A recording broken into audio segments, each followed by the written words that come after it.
രാഹുൽ ഗാന്ധി പലപ്പോഴും സംസാരിക്കുന്നത് ഒരു IS പ്രതിനിധിയെ പോലെയാണ്. അദ്ദേഹം പാകിസ്ഥാനെ അനുകൂലിക്കുന്ന തരത്തിൽ തന്നെയാണ് എപ്പോഴും അദ്ദേഹത്തിന്റെ സംസാരം.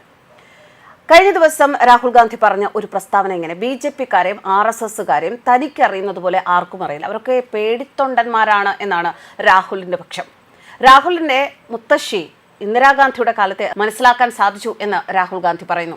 ISIയെ പ്രതിനിധീകരിക്കുന്ന, എപ്പോഴും ആ രീതിയിൽ സംസാരിക്കുന്ന, ഭാരതത്തിന് എഗൻസ്റ്റ് ആയിട്ട് സംസാരിക്കുന്ന, ഇത്രയധികം ഭാരതത്തിന്റെ സൈന്യം പാകിസ്ഥാനെതിരെ ഇത്രയും ശക്തമായ ഒരു ചെറുത്തുനിൽപ്പ് നടത്തിയിട്ടും പാകിസ്ഥാനെ കൊണ്ട് അടിയറവ് പറയിച്ചിട്ടും പ്രതിപക്ഷ നേതാവിന്റെ വായിൽ നിന്നൊരു നല്ല വാക്കുപോലും വന്നില്ല. അപ്പോഴും നരേന്ദ്രമോദി സർക്കാരിനെയും ഓപ്പറേഷൻ സിന്ദൂറിനെയും ഇന്ത്യയുടെ സായുധ സേനയും ഒക്കെ അപഹസിക്കുന്ന തരത്തിലുള്ള വാക്കുകളാണ് രാഹുൽ ഗാന്ധിയുടെ മുഖതാവിൽ നിന്ന് വന്നത്. എന്തായാലും രാഹുൽ ഗാന്ധി ഇപ്പോൾ പറഞ്ഞിരിക്കുന്ന ഈ വാചകവും ഇന്ത്യൻ സർക്കാരിനെയും നരേന്ദ്രമോദിയും ഒപ്പം രാജ്യത്തെയും അപമാനിക്കുന്ന തരത്തിൽ തന്നെയാണ്. എന്തായാലും BJP എന്ന ഒരു രാഷ്ട്രീയ പ്രസ്ഥാനത്തെ മാത്രം മുന്നിൽ കണ്ടുകൊണ്ടാണ് ഇത്തവണ ഈ പ്രസ്താവന നടത്തിയിരിക്കുന്നത് എങ്കിൽ പോലും രാഹുലിന്റെ വായിൽ നിന്ന് വരുന്ന ആ വാക്കുകൾ രാജ്യദ്രോഹപരമായ വാക്കുകളാണ് എന്നുള്ള കാര്യത്തിൽ യാതൊരു സംശയവുമില്ല.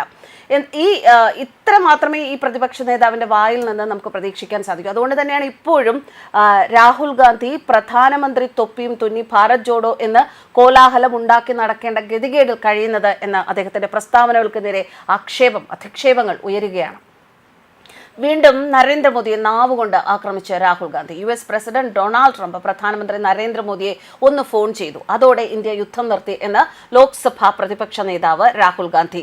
ഓപ്പറേഷൻ സിന്ദൂറിന് പിന്നാലെ പ്രധാനമന്ത്രി നരേന്ദ്രമോദി കീഴടങ്ങി എന്ന് പ്രഖ്യാപിച്ചു എന്നും രാഹുൽ ഗാന്ധി പറയുന്നു. US പ്രസിഡന്റ് ഡൊണാൾഡ് ട്രംപിന്റെ ഉത്തരവിന് പിന്നാലെയാണ് അദ്ദേഹം കീഴടങ്ങിയത് എന്ന് പരിഹാസ രൂപേണയാണ് രാഹുൽ ഗാന്ധി തന്റെ പ്രസംഗത്തിനിടെ പറയുന്നത്.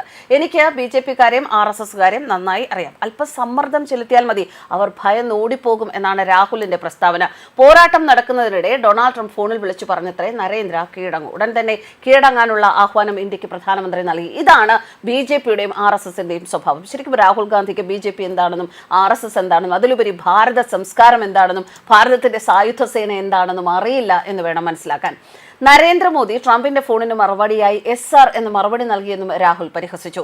മധ്യപ്രദേശിൽ മാധ്യമങ്ങളോട് സംസാരിക്കവെയായിരുന്നു രാഹുലിന്റെ ഈ അവകാശവാദം. തീർന്നില്ല, ഇന്ന് രാജ്യത്ത് പ്രത്യയശാസ്ത്ര പോരാട്ടം നടക്കുകയാണ്. ഒരു വശത്ത് കോൺഗ്രസ് പാർട്ടിയും ഭരണഘടനയും, മറുവശത്ത് ഈ ഭരണഘടന നിർത്തലാക്കാൻ ആഗ്രഹിക്കുന്ന BJP RSS കൂട്ടുകെട്ടും. എന്ത് സംഭവിച്ചാലും ജാതി സെൻസസ് പാർലമെന്റ് പാസാക്കും എന്ന പാർലമെന്റ് ഹൗസിൽ ഞാൻ രാജ്യത്തിന് വാഗ്ദാനം ചെയ്തിരുന്നു. സാമൂഹിക നീതിക്കായുള്ള ഞങ്ങളുടെ പ്രമേയമാണിത് എന്നും രാഹുൽ ഗാന്ധി പറയുന്നു.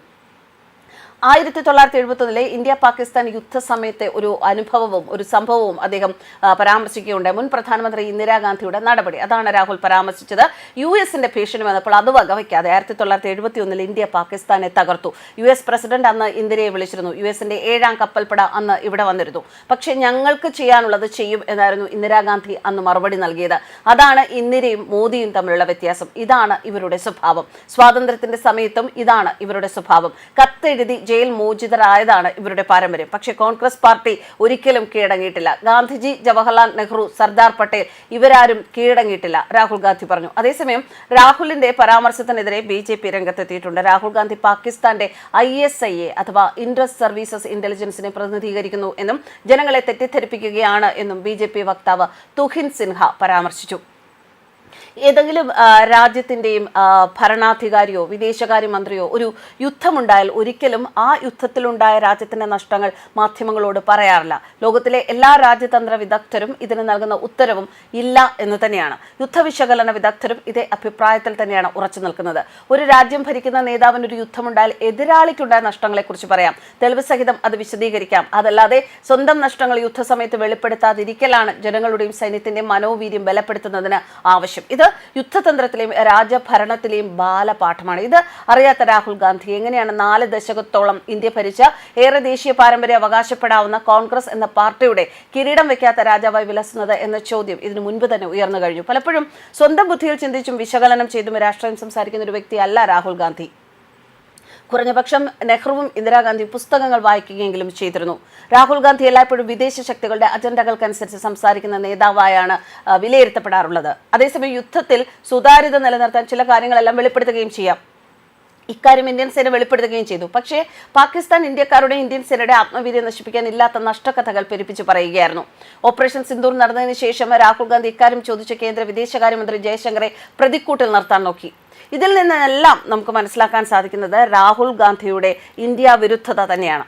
ഇന്ത്യ വിരുദ്ധനായി നിലകൊള്ളുകയും ഇന്ത്യ വിരുദ്ധ പ്രസ്താവനകൾ നടത്തുകയും ഒക്കെ ചെയ്തിട്ട് ഇന്ദിരാഗാന്ധി, അതായത് തൻ്റെ മുത്തശ്ശി ചെയ്ത കാര്യങ്ങളൊക്കെ പറഞ്ഞു നടന്നാൽ എന്തെങ്കിലും പ്രയോജനമുണ്ടോ?